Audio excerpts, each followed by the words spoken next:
warahmatullahi wabarakatuh. Selamat siang Bapak Ibu. Pada siang hari ini saya meminta waktunya Bapak Ibu yang seharusnya ini sudah mau jam pulang. Saya minta waktunya untuk mengikuti kegiatan berbagi praktik baik 7 jurus BK hebat. Nah, kemarin saya mengikuti bimtek atau pelatihan di Solo selama 4 hari, itu membahas tentang 7 jurus ini. Akan tetapi untuk siang ini saya tidak akan melakukan pengimbasan ke 7 jurus ini. Waktunya tidak cukup ya Bapak Ibu. Akan tetapi saya akan memaparkan hanya 2 jurus saja, yaitu yang pertama kenali potensi, jurus pertama, dan jurus ketiga tumbuhkan resiliensi. Kedua jurus tersebut itu yang sudah saya praktikkan kepada anak-anak kemarin. Nah, pengenalan ya Bapak Ibu, untuk jurus BK itu ada 7 Bapak Ibu. Yang pertama adalah kenali potensi. Jadi kita sebagai guru, alangkah baiknya kita mengenali potensi-potensi yang dimiliki oleh peserta didik kita. Yang kedua, kelola emosi. Yang ketiga, tumbuhkan resiliensi. Yang keempat, jaga konsistensi. Yang kelima, jalin koneksi. Yang keenam, membangun kolaborasi. Dan yang ketujuh, menata situasi. Langsung mau ya Bapak Ibu, tadinya mau ada speaking-an, tapi waktunya sudah siang sekali.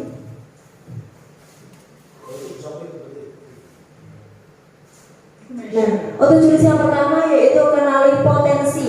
Di jurus pertama ini, kemarin saya sudah mempraktikkan kepada anak mengenali potensi anak dengan menggunakan tes kemampuan melalui aplikasi Aku Pintar. Nah, untuk capaian pembelajarannya yaitu guru BK atau konselor maupun guru non BK mampu membantu murid mengeksplorasi potensi dan minat yang dimiliki melalui teknik asesmen pendidikan. Jadi Bapak Ibu, diharapkan di sini tidak hanya guru BK, namun juga guru mata pelajaran juga tahu akan potensi yang dimiliki peserta didiknya. Mungkin ada anak-anak yang pandai dalam pelajaran matematika, akan tetapi lemah dalam pelajaran bahasa Indonesia. Itu juga yang harus kita kenali Bapak Ibu.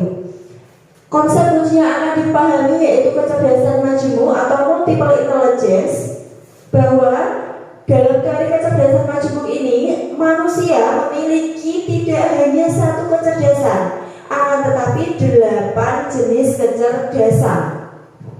Yang kedua, gaya belajar atau learning style. Dan yang ketiga, pengenalan minat dan bakat.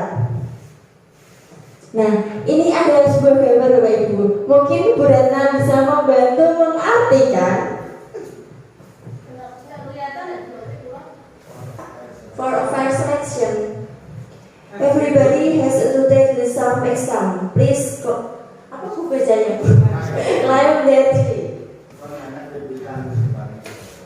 Untuk seleksi yang adil, setiap murid, setiap orang harus mengikuti tes yang sama.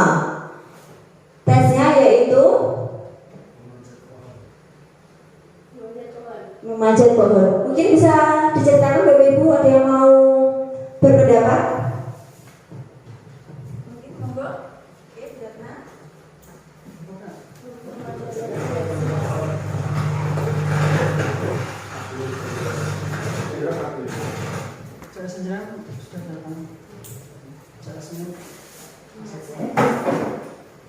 Terima kasih kesempatan yang diberikan Bu Sobi. Jadi pada gambar terlihat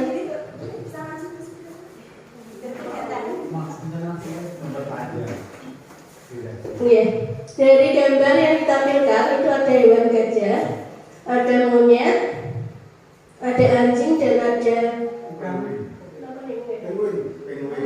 penguin ya. Sementara ada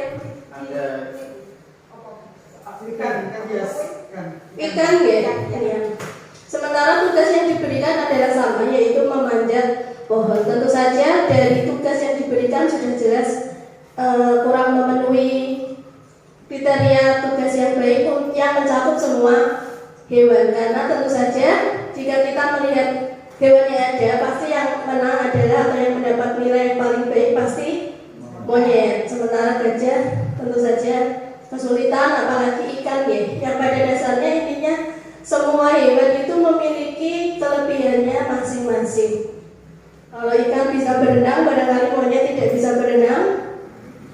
Mungkin gajah bisa berkubang, sementara anjing tidak bisa, begitu. Kira-kira seperti itu Bu Sofi. Jadi intinya setiap anak memiliki potensinya masing-masing, begitu. Terima kasih untuk waktu yang diberikan.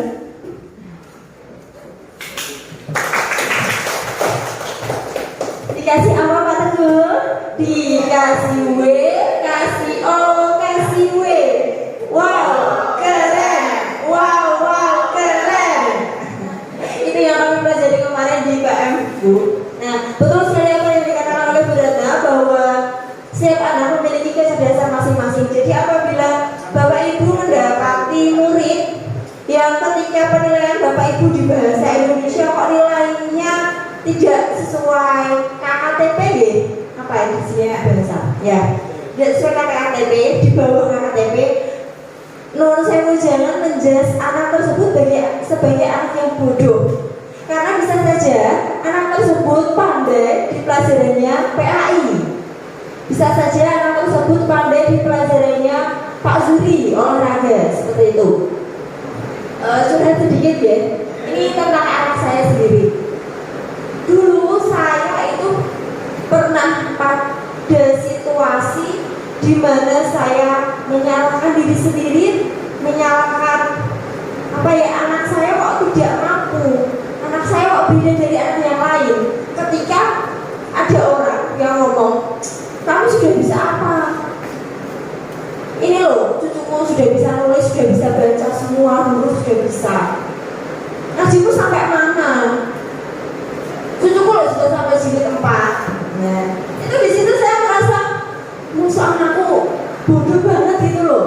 Tapi saya mencoba berdamai dengan diri saya sendiri, berdamai dengan pola pikir saya sendiri, bahwa saya menemukan anak saya itu tidak bisa belajar dengan duduk dia langsung menulis, mewarnai dengan teliti, itu tidak bisa.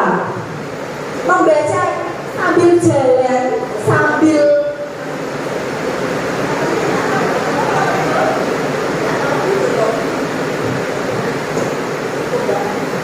belajar membacanya itu sambil main, sambil jalan, apa yang ada di sekitarnya itu sambil dibaca huruf-hurufnya. Oh, ternyata bisa. Begitupun ketika melatih menghafal nggak terus duduk dia kamu suruh hafalan ditungguin di depan, dia nggak bisa kayak gitu. Hafalannya harus praktek. Misalkan doa mau wudhu, dia ketika mau wudhu anak diam berdoa, ternyata cepat nangkepnya. Jadi dari situ saya belajar, oh ternyata memang kelebihan anak saya bukan di visual, bukan di linguistik, bukan, tapi memang di kinestetik, seperti itu. Untuk model pembelajarannya ada AK atau aktivitas refleksi konseptual dan aplikatif. Bapak Ibu, saya share link tes kemampuan di grup. Sebentar.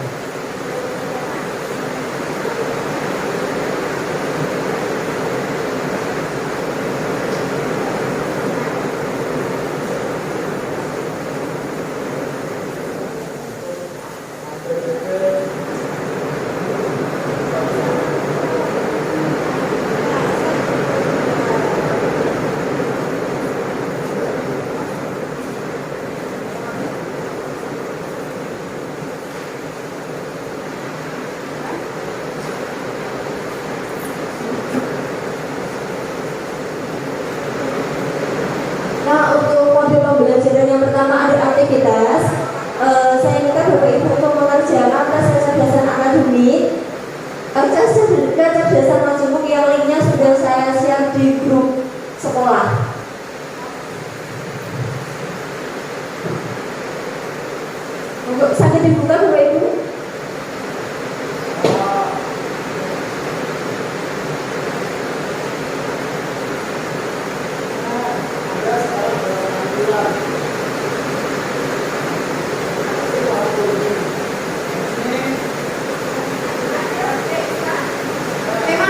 coba ada yang mengakses itu banyak.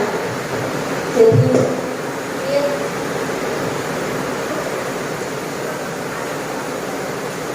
ini cuacanya syahdu sekali ya, sambil ditemani hujan.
perlu supaya di screenshot deh.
Disebutkan hasilnya tadi apa, misalkan kinestetik persenannya berapa.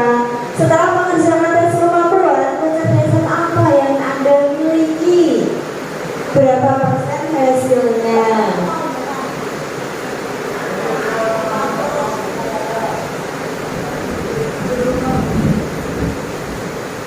Ini sudah muncul 3 jawaban.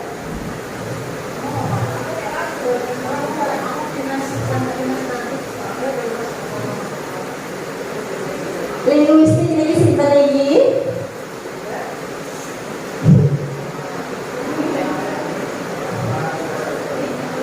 Setelah Bapak Ibu mengerjakan tes tadi, nah sudah sesuaikah hasil tes dengan diri Bapak Ibu? Buahnya tadi hasilnya apa?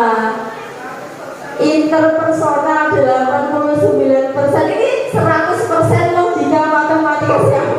Buana. Sesuai ya Bu ya? Pak Zuri gimana Pak Zuri? Bu ini yang mana ini Bu ini?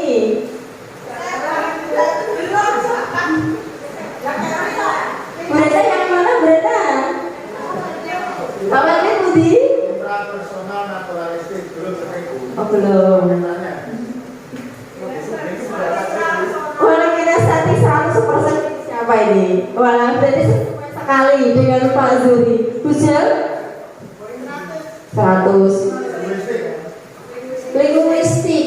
Oh yang ini. Ini Bujel. Linguistik 100% Bujel. Wah ini sesuai sekali nih Bujel dengan mapel panjenengan guru bahasa.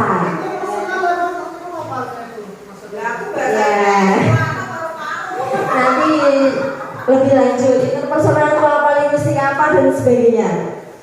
Untuk yang nomor 2, potensi apa saja yang Anda kenali dari hasil asesmen sederhana di atas. Ini mau ngetik lagi atau mau langsung menjawab saja? Perwakilan? Monggo.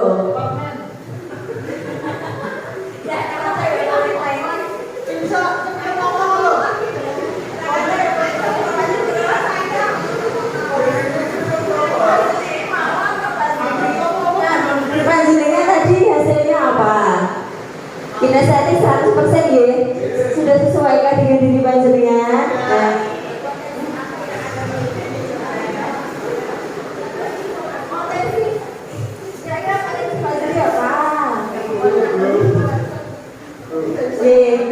Di sini ada deskripsinya. Dari hasil tes atau assessment, hasilnya adalah intrapersonal naturalistik dengan penjelasan di antara kemampuan yang dimiliki termasuk mengenali, membedakan antara makhluk hidup, tumbuhan, serta hewan sesuai bidang. Jadi kalau dikorelasikan dengan bidang yang ditempuh atau diajar, berarti ada kecocokan. Terima kasih. Terima kasih Pak Wakil. Untuk yang ketiga, bagaimana hasil asesmen tersebut membantu Anda dalam menjalani karir atau pekerjaan? Sesuaikah pekerjaan bidang Bapak Ibu saat ini dengan hasil asesmen tersebut? Monggo, siapa yang mau berpendapat?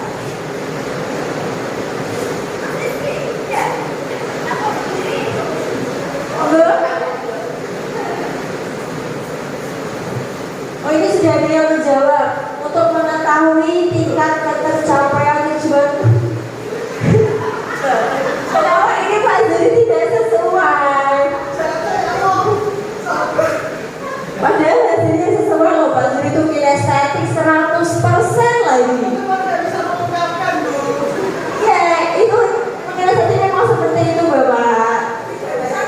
Tidak harus diucapkan. yang terakhir. Apabila proses asesmen dilakukan pada murid, bagaimana Anda memanfaatkan hasil asesmen?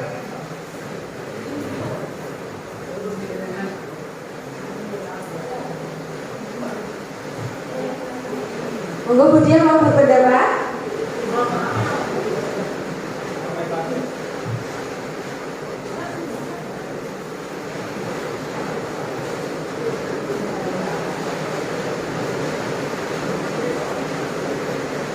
Untuk asesmen diagnostik, untuk pembelajaran berdiferensiasi, betul sekali, jawabannya luar biasa.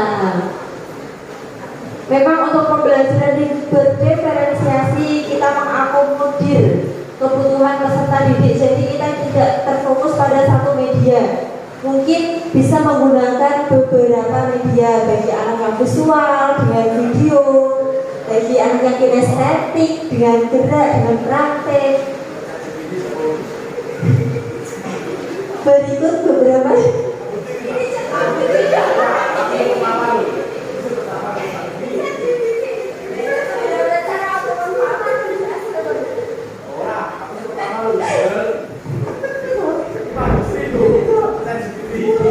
sudah ya Bapak Ibu?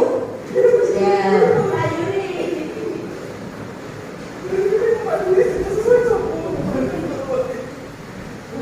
Lanjut, dipercepat ini waktunya.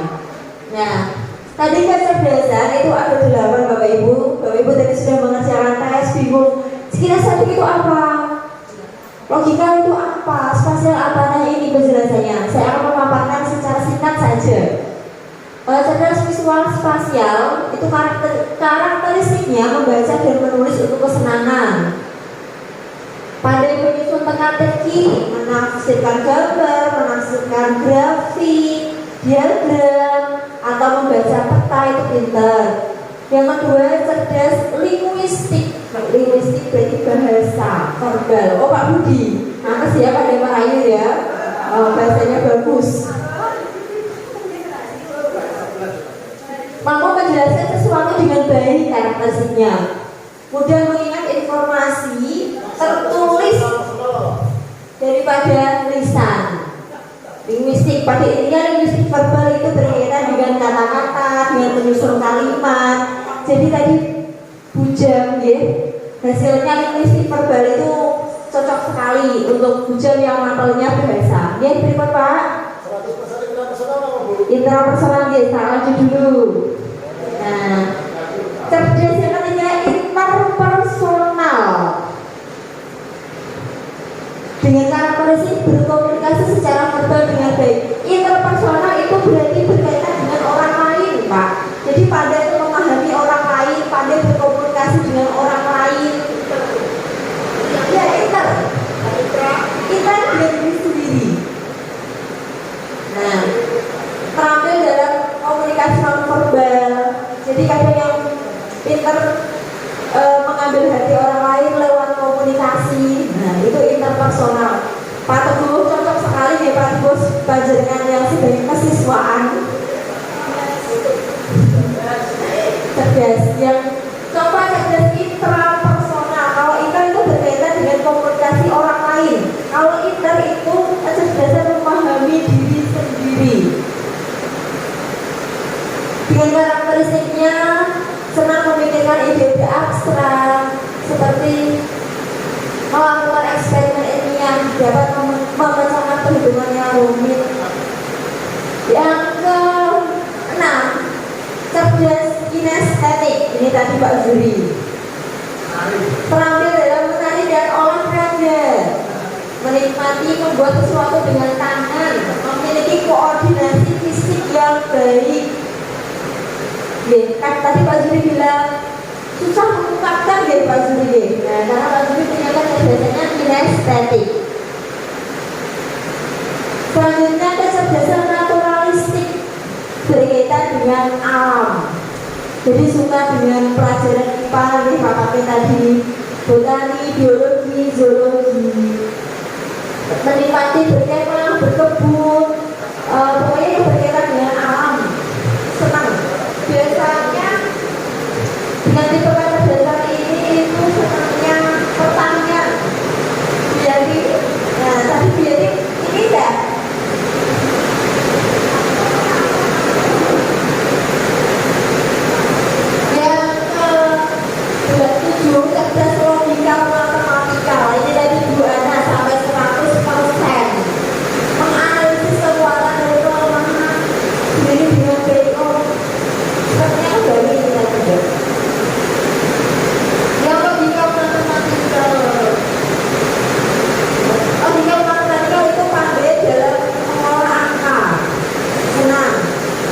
berkaitan dengan angka. Dan yang terakhir cerdas musikal, karakteristik peka terhadap musik, suka nyanyi, suka mendengarkan musik.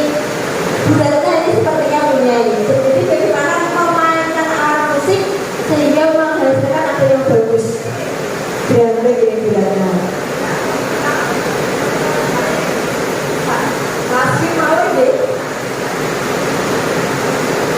Mengenali potensi karir masa depan.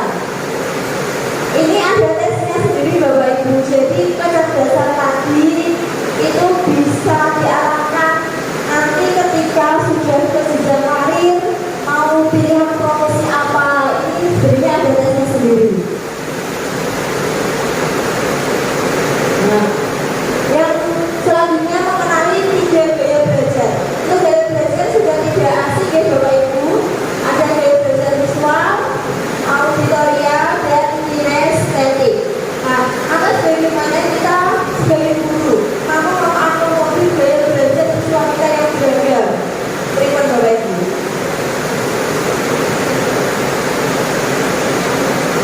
Ada kata di kelas punya gaya belajarnya mendengarkan. Terus bagaimana Bapak Ibu? Audio, jelas. Jadi kita bisa menggunakan berbagai media untuk mengakomodir berbagai gaya belajar peserta didik kita. Sudah. Ini sambil juga mani hujan, sambil mendengarkan lagu sebentar ya.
Sebagai pendekar, kali ini kamu akan belajar jurus tumbuhan resiliensi.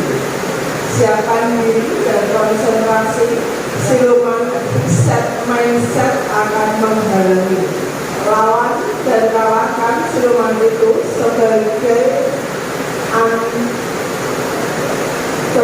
Anda kalau sudah biasa menguasainya.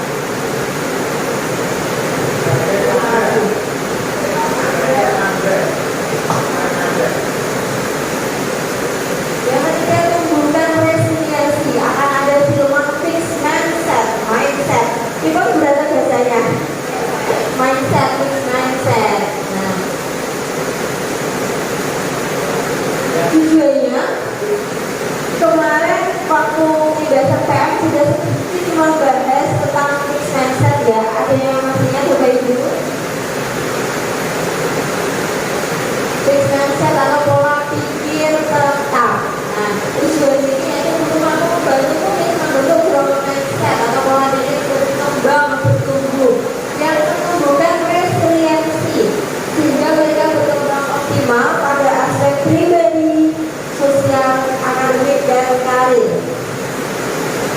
Nah, ini untuk aktivitasnya Bapak Ibu ini ada berapa?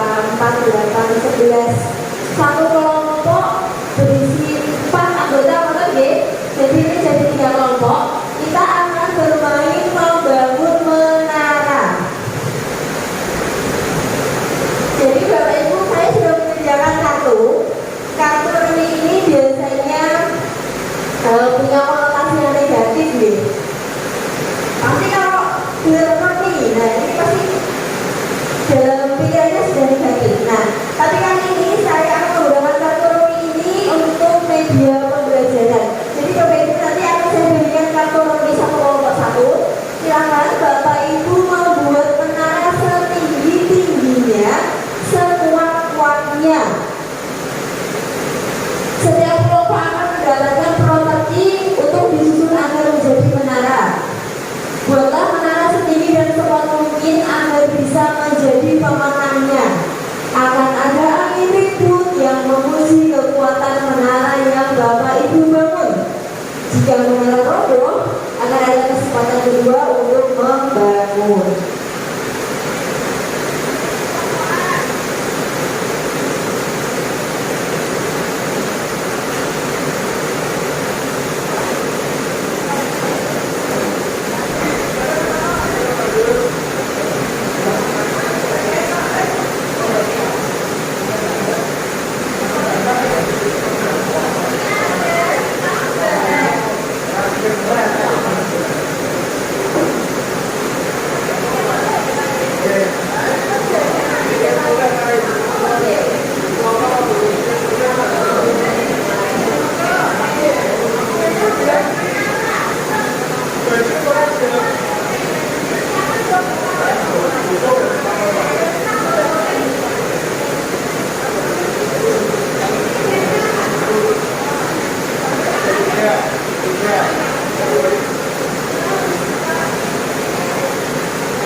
bisa berdiri tinggi tapi roboh.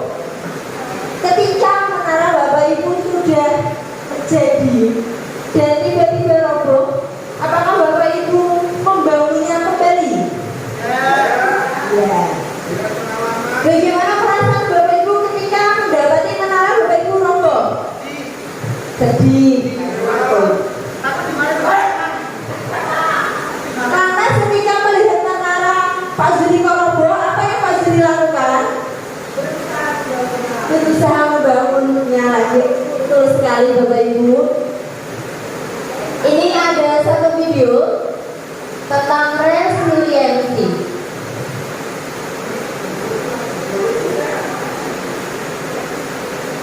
Lanjut aja.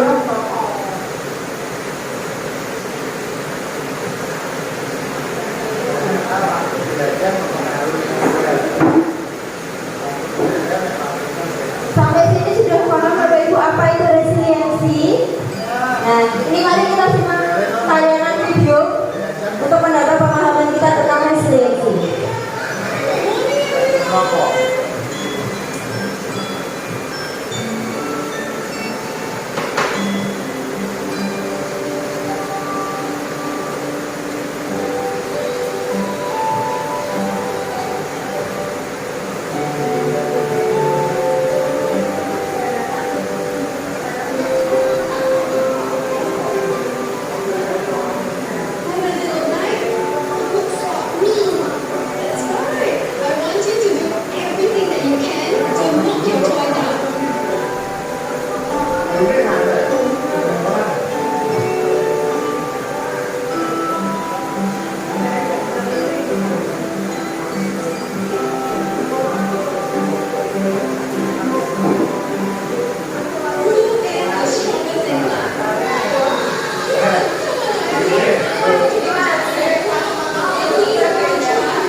Oke Bapak Ibu, tadi Bapak Ibu sudah bermain untuk menyusun menara dan melihat tayangan video. Nah, ada yang mau berpendapat apa itu resiliensi?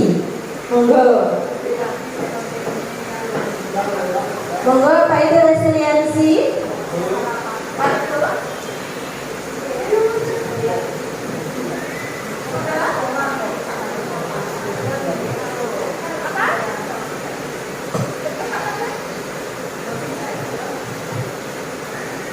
Menurut pendapat saya dari kata lenting itu artinya tidak mudah patah, sehingga ketika berusaha gagal itu tidak cepat frustasi, tetapi dibangun semangat baru sehingga akan memperoleh kemajuan yang progresif. Terima kasih. Terima kasih betul sekali kepada Bapak Men. Nanti secara sederhananya yaitu kemampuan untuk bangkit kembali setelah mengalami kegagalan. Jadi ketika Bapak Ibu tadi membangun menara roboh, ternyata ada keinginan untuk mencoba lagi karena belum mencapai tujuan. Nah, itu yang ingin kita tanamkan kepada anak didik kita, yang berusaha kita tanamkan kepada anak didik kita. Meskipun sulit sekali ya, tapi yang namanya kita guru ya hanya bisa berusaha. Nah, ini pujian tanpa kita sadari justru bisa menghancurkan daya lenting atau menghancurkan resiliensi. Lantas, bagaimana kita harus bersikap? Bukan dengan pujian, akan tetapi dengan dukungan. Oke. Pujian. Mungkin ada yang mau membantu membacakan? Puji, biar tidak ngantuk, ayo.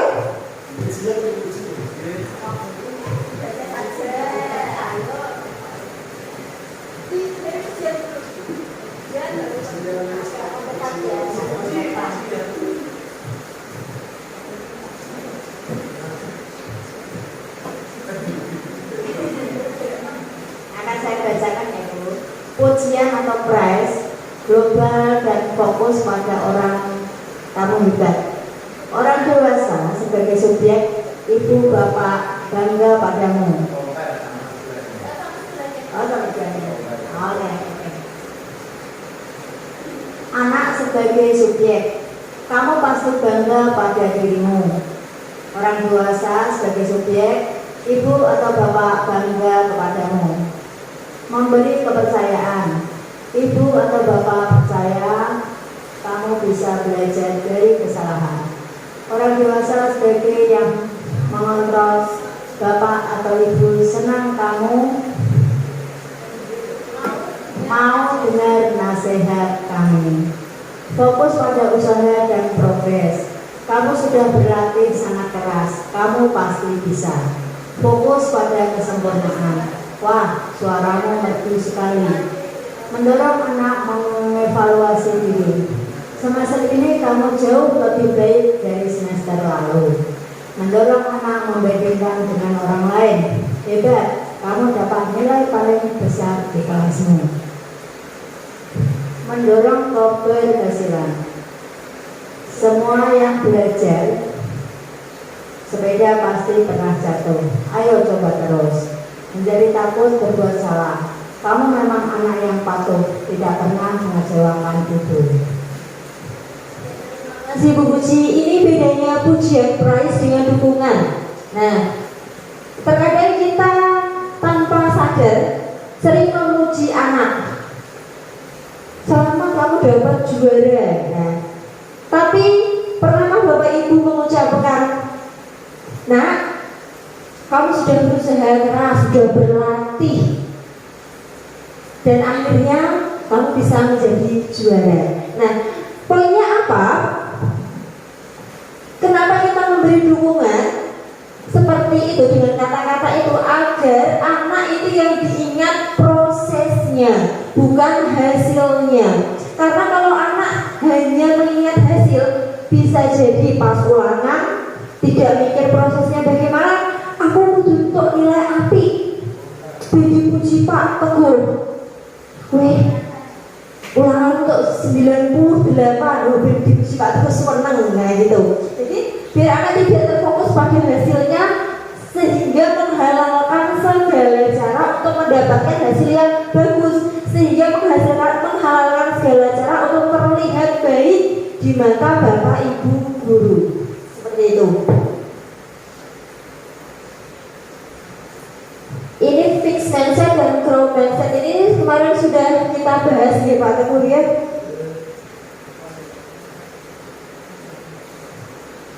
Untuk fixed mindsetnya, saya bisa sukses jika saya punya bakat. Berarti kalau tidak punya bakat tidak bisa sukses. Tapi kalau pola pikir berkembang, saya bisa kalau saya berusaha. Kalau fixed mindsetnya ketika anak mengalami kegagalan, dia akan menyerah. Tapi kalau pola pikir berkembang, dia akan mencoba lagi. Sama halnya ketika menghadapi kesulitan, mungkin mikirnya saya ternyata nggak bisa. Tapi kalau pola pikir berkembang, saya belum bisa. Akhirnya berusaha lagi. Ketika menghadapi masalah, pasti menyalahkan masalahnya yang disalahkan. Kenapa kok masalah ini terjadi pada saya? Bukan fokus pada pemecahan masalahnya. Tapi kalau punya pola pikir berkembang, fokus untuk mencari solusi. Yang terakhir yaitu kritik. Kalau pola pikir tetap, ketika mendapat kritik akan sakit hati. Tapi kalau pola pikir berkembang akan menjadikan kritik sebagai upaya untuk memperbaiki diri.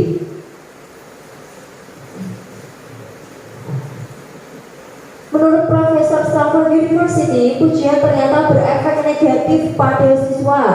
Siswa yang mendapat guru saat menyelesaikan suatu soal cenderung, ini siswa yang mendapat pujian dari guru saat menyelesaikan suatu soal cenderung memilih soal yang mudah biar dianggap bisa. Demi mempertahankan pujian itu, murid tidak berani mengambil risiko, takut melakukan kesalahan dan mengalami penurunan motivasi. Sebaliknya, murid yang mendapat dukungan cenderung berani mengambil risiko dan tidak takut salah. Mereka terdorong untuk mencoba hal baru, berupaya untuk berkontribusi dan memiliki motivasi yang tinggi. Nah, ini ada burger ya Bapak Ibu. Nah, siang-siang ada burger, meskipun cuma gambar. Ini rumus dalam kita memberikan apresiasi pada anak. Yang paling atas itu diawali dengan apresiasi, yang di tengah koreksi dan dengan apresiasi kembali. Nah, contohnya, Bapak apresiasi kamu sudah mengerahkan upaya terbaikmu. Ini suatu bentuk dukungan ya. Kalau upaya apa yang sudah dilakukan? Nah ini, bagaimana agar kamu bisa mengurangi waktu nonton dan mengalokasikan lebih banyak waktu untuk latihan. Jadi yang di tengahnya ini prosesnya, kita mengingatkan pada proses. Dan yang paling bawah diakhiri dengan apresiasi lagi atau penguatan. Bapak percaya kamu pasti bisa. Nah, ini saya punya satu kertas. Nanti silakan Bapak Ibu mencoba untuk membuat sebuah rumus apresiasi, koreksi, dan apresiasi lagi ya.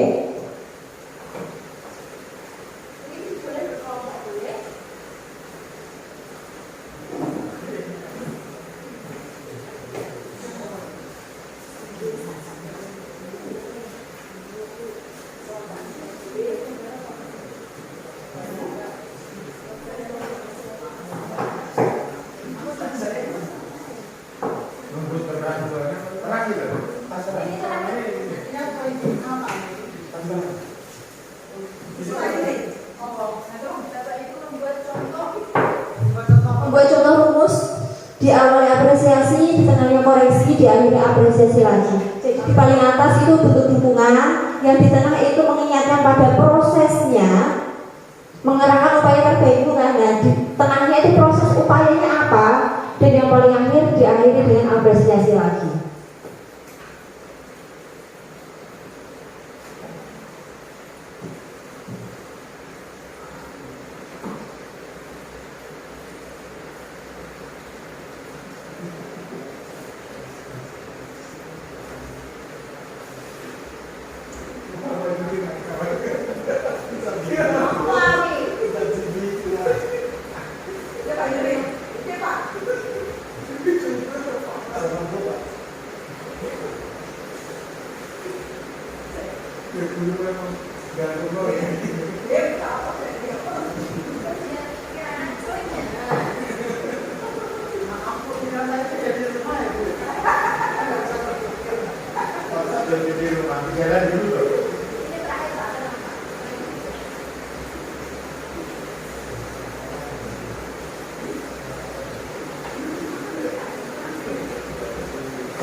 kami akan mencoba. Ini tentunya tidak dari mata pelajaran IPA yang saya ajarkan. Misalnya tentang penerapan rumus tentang kecepatan. Apresiasi yang pertama, bagus, hasil pekerjaan kamu menerapkan rumus kecepatan sudah hampir benar, yaitu V sama dengan S per T. Kemudian untuk yang kedua, koreksi, coba teliti lagi setiap langkah dan teliti dalam menghitung, mengalihkan dan membagi angka atau bilangan. Itu yang koreksinya. Lalu yang akhir apresiasi yang terakhir, bila kamu mencoba berulang-ulang, maka kamu pasti akan berhasil. Terima kasih. Baik sekali Pak Patmin, yang betul sekali apa yang disampaikan Pak Patmin yang sudah diterapkan ke anak itu tepat sekali. Bagaimana kita memberikan apresiasi ke anak berdasarkan konsep berber ini. Dan jreng ini selamat mendengar. Terima kasih kamu sudah berusaha mempelajari jurus ketiga ini. Sebagai tanda kamu sudah menguasai, kamu berhak mendapatkan kartu ketiga. Tumbuhkan resiliensi. Selamat melanjutkan perjalanan mempelajari jurus selanjutnya. Selamat. Ini alhamdulillah berbagi praktik siang ini sudah selesai Bapak Ibu. Ada yang mau menyampaikan sepatah dua patah kata untuk proses pembelajaran ini? Oke, Pak Teguh. Ya, terima kasih atas waktunya dan bekal ilmu berbagi ilmunya, Bu Sofi. Insya Allah ini nanti akan bermanfaat untuk kita semua. Kita tunggu ilmu-ilmu yang lain ya Bapak Ibu Guru ya. Kemudian nanti kita lanjutkan. Semoga kita menjadi guru yang WOW terhadap anak-anak. Terima kasih Bu Sofi. Terima kasih Pak Teguh. Ini masih ada 5 jurus lagi ya. Berarti nanti kombelnya bisa diajukan kembali. Tadi Pak Ut sudah menghentikan, sudah memberi kita waktu boleh pulang lebih awal. Anaknya iya, kita kegiatan kombel jadi tidak seperti hari ini yang kita mulai dari jam 2. Mungkin habis zuhur bisa, jadi kita pulang tepat waktu sesuai jam absen. Nah, itu saja yang saya sampaikan. Apabila ada kata-kata atau tindakan saya yang kurang berkenan di hati Bapak Ibu semua, saya mohon maaf.